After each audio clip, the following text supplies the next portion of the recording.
sont un d'eux, ça coûte très très très très cher à l'État chinois qui du coup envoie comme ça beaucoup de Han pour coloniser, pour peupler ce Xinjiang. Et aujourd'hui, les Ouïghours étaient à l'époque majoritaires, aujourd'hui c'est plus ou moins 50-50, voire Ouais. majorité de Han. Je ne sais pas exactement, j'ai pas les chiffres en tête, mais voilà la Ouais. politique ouverte de Pékin par rapport à ça. Oui, c'est colonisation. Ok. Mehdi demande, y a-t-il des rapports qui confirment des meurtres en série? Je ne trouve ça nulle part. En creux de cette question, il y a aussi la question du génocide, puisqu'on comprend parfois Hmm. le génocide comme une série de meurtres, comme de Hmm. très nombreux meurtres dirigés contre une ethnie, mais c'est pas que ça. La définition de l'ONU est beaucoup plus large que ça. Alors Exact. déjà Ouais. sur la question des meurtres, est-ce qu'il y a des meurtres en série au Xinjiang?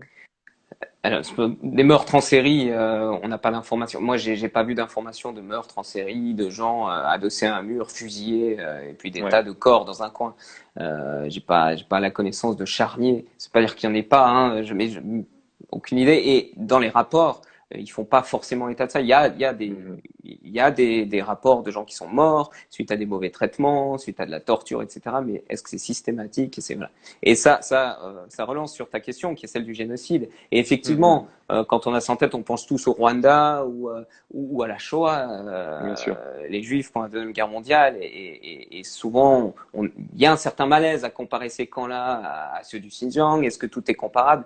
Simplement, ce qu'il faut savoir, c'est que tu mentionnais l'ONU, selon la convention de l'ONU, il suffit pas d'avoir des morts, c'est beaucoup plus large que ça. Hein. La définition du génocide, c'est quoi? C'est tuer des membres d'un groupe, causer des lésions corporelles ou des traumatismes mentaux à des membres d'un groupe, infliger délibérément des conditions de vie qui entraînent la destruction partielle ou totale de la culture des membres d'un groupe, empêcher les naissances au sein d'un groupe ou Mhm. forcer le transfert d'enfants d'un groupe vers un autre. C'est ces 5 critères qui sont constitutifs de la définition du génocide de l'ONU. Récemment, il y a eu une enquête indépendante d'experts, de juristes, etc., qui sont mis ensemble et qui ont statué que la Chine violait chacune de ces 5 dispositions dans le cadre Et, des Ouïghours. chacune est suffisante, hein. Il n'y a pas besoin d'avoir les cinq, hein. C'est ça. Il y a théoriquement pas besoin d'avoir les 5. Après, aujourd'hui, il y a des experts qui viennent dire oui, bon, mais la définition de l'ONU elle-même est un petit peu floue pour dire génocide.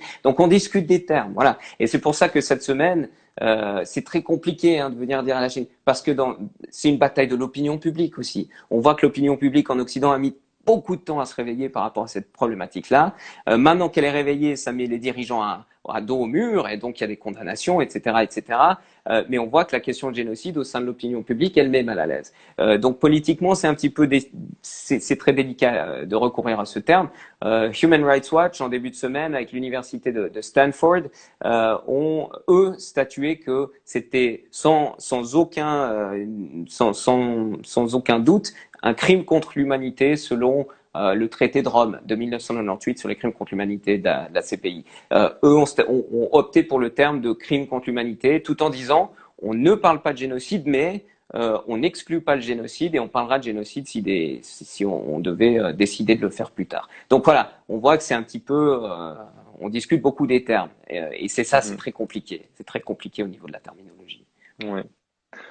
Merci pour cet éclairage. Alors, l'année prochaine, Michael, c'est censé être les JO en Chine. La pression internationale, je l'ai dit un peu en introduction, hein, mais il y a ces parlements occidentaux, les États-Unis. La pression internationale, elle s'accroît de plus en plus. Est-ce que tu as l'impression que le pouvoir central, le pouvoir de Pékin, ressent cette pression? Et quelles sont les perspectives, hein, finalement pour ces Ouïghours et ces différentes minorités du Xinjiang? Est-ce qu'on peut espérer un changement pour le mieux? Alors un changement pour le mieux, c'est difficile à dire. C'est vrai Pékin est assez hermétique, disons. C'est-à-dire qu'elle va pas changer ses politiques suite à des critiques ou à des pressions externes. On l'a vu avec Donald Trump, on le voit maintenant avec les Américains. C'est frontal. Ils foncent, ils sont persuadés que ce qu'ils font, c'est ce qu'ils ont besoin de faire pour leur international, donc ils vont le faire. C'est difficile d'envisager un changement de politique. Euh, Après, bon, je veux dire, la politique a évolué. Hein. Ils sont en phase 2, certains ont été libérés, placés dans des usines. Donc, c'est pas quelque chose de statique. Ça évolue dans le temps. Hein. Peut-être que les camps vont se vider, que au fur et à mesure du temps, voilà. Bon, faut voir comment ça évolue. Après, au niveau des Jeux Olympiques, elle est hermétique, mais est-ce qu'elle ressent la pression? Certainement, absolument. Elle ressent une très très forte pression, notamment de l'Occident, des médias occidentaux, mais maintenant aussi de l'opinion publique. Et cette année, qui est une année cruciale des Jeux Olympiques, tu mentionnais ça, c'est important pour Pékin parce que, on a vu en 2008, c'était un grand enjeu de fierté nationale, enjeu de pouvoir, montrer les capacités du pays à organiser une telle compétition. Donc, on a ça et là des appels au boycott dur, des appels au boycott diplomatique, donc que les États n'envoient aucun représentant, etc. Tout ça, ce serait des gifles que Pékin redoute et que Pékin veut tenter d'amenuiser, comment on dit ça? Pardon, Minimiser. de minimiser, voilà. Et donc, on ressent très très clairement une prise de conscience. Et comment réagit Pékin? Eh ben, il est parti au quart de tour en tentant d'imposer sa propre rhétorique, en imposant son propre récit. Il y a beaucoup de youtubeurs occidentaux qui aujourd'hui vivent en Chine, qui sont utilisés par le régime. On envoie beaucoup de gens sur place pour montrer que non, mais regardez, tout va bien, c'est magnifique. Vous allez à la ville de Kashgar, a été complètement reconstruite. C'est beau, c'est tout neuf, c'est un Disneyland. Mais voilà, les gens sont heureux, regardez les sourires des gens, etc. Les chaînes de télévision internationales, CGTN, tentent multiplier les reportages aussi, mettant l'accent sur la situation 2009-2010, les explosions, l'instabilité. Regardez ça et regardez aujourd'hui, c'est super, c'est pacifié, tout va bien. Donc voilà, on a une grande offensive de propagande de la Chine qui sent très clairement la pression et qui tente aussi d'organiser des voyages pour que des diplomates étrangers viennent visiter la région. Beaucoup de diplomates de pays du tiers-monde, de pays musulmans sont venus voir, des pays qui sont très dépendants de la Chine, qui sont venus voir et qui ont félicité Pékin pour le traitement des minorités sur place, qui ont eu droit à la visite guidée. On notera que l'Union européenne, que la Suisse également, qui fait partie du lot, ont jusqu'ici été invités également, mais ont toujours refusé parce qu'ils veulent pas être instrumentalisés ou pris en otage par une opération de communication de la Chine. Et c'est là le vrai problème. Et l'ONU est en train, à l'heure actuelle, de négocier une venue d'experts au Xinjiang. Et tout l'enjeu, c'est de pouvoir éviter de se faire balader.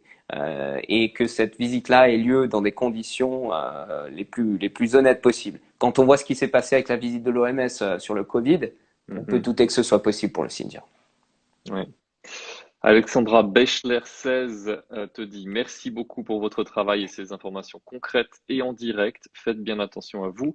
HD Jess dit merci d'avoir le courage de continuer votre métier afin qu'on soit informé. Et Nathalie Muller-Roy, la liberté de penser et l'accès au libre arbitre par l'accès à la connaissance.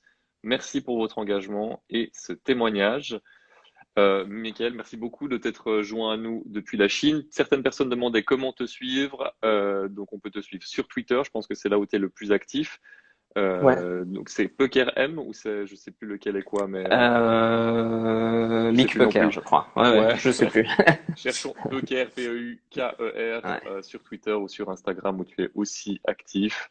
Et je recommande à celles et ceux qui n'auraient pas encore lu l'article que tu as écrit avec Moula Hussein et les différents reportages que tu as ramenés du Xinjiang qui sont tous sur cet article. Merci beaucoup de t'être joint à nous et puis à très bientôt pour un prochain live en direct de Chine.